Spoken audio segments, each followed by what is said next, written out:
देखो भाई जी आ साडा काम है असीं हुण कटाई कर रहे हैं ग्राइंडर ना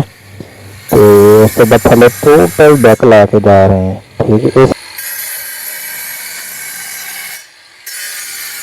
इंशाल्लाह जो भरा मेरे यूट्यूब चैनल के उत्ते नवे आए हुए हैं तो मेरा यूट्यूब चैनल ने सबसक्राइब लाजम करो भाई जी ठीक है बहुत बहुत शुक्रिया thank you Bharat love you हो गया भरावा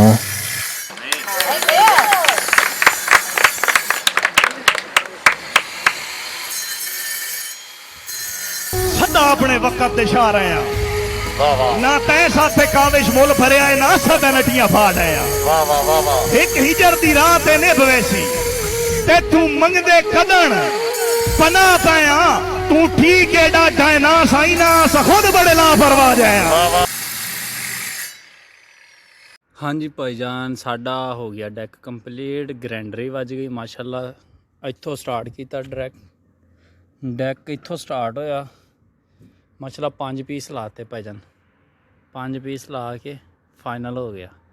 मज़ा हुण रह गया ग्राइंडर ही वज गई बस रोबा तो यदा रह गया भाई जी कि नाम रंग उस तो बाद इंशाल्लाह टोटल फ्रंट कंप्लीट इधरों सगाला कल का खोल दिता होया सी सही है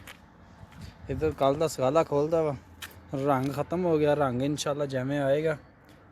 उस तो बाद सारा फ्रंट का कंप्लीट साडा विला पूरा रेडी हो गया इंशाल्लाह।